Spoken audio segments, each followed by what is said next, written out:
Imagine your country is going through a huge political crisis. You have a new leader and several states have new governments. To add to this, not only is your country facing political crisis, but also economical, health, and defense. And then, the worst thing that could ever happen happens. The coronavirus hits Malaysia. Malaysia was in some serious trouble. But don't you ever underestimate the power of Malaysians.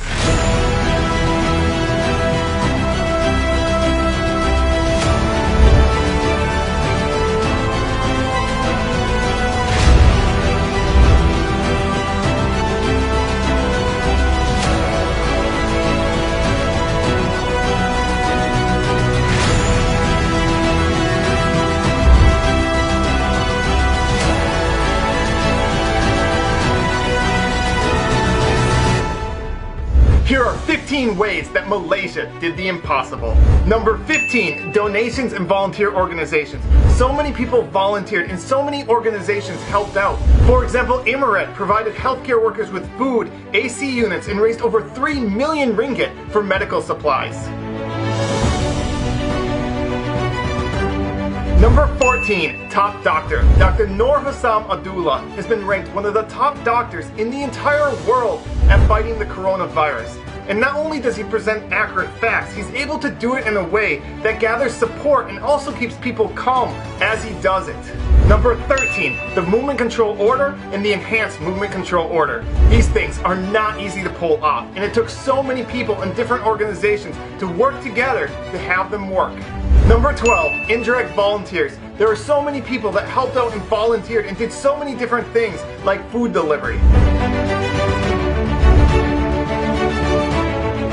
Number 11, building temporary hospitals. Malaysia was able to build temporary hospitals very efficiently and quickly. For example, the largest agro park in Asia was able to be built into a hospital in 3 days. Number 10, the Tublai cluster. The Tublai cluster complied with any order from MOH, and they never complained even though they had to wait long hours in the heat.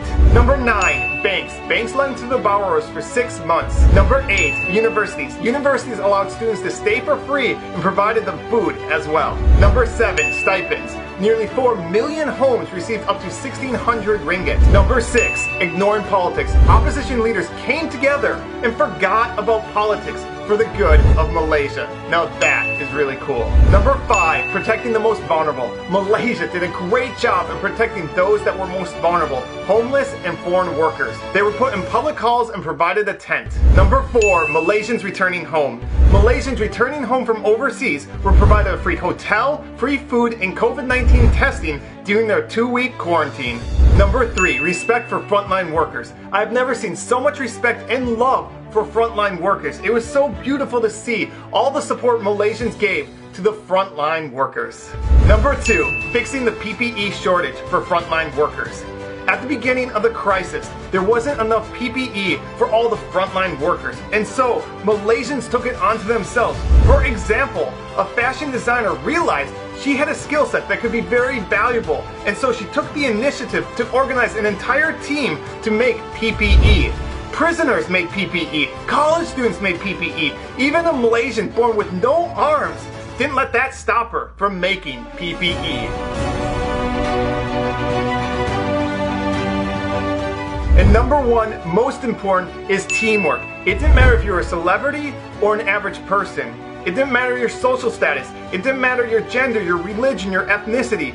All Malaysians came together for the better of Malaysia. And that's how Malaysia was able to do the impossible, to go from a country that had 3 times more cases than any other country in Southeast Asia to now being one of the safest countries in the entire world.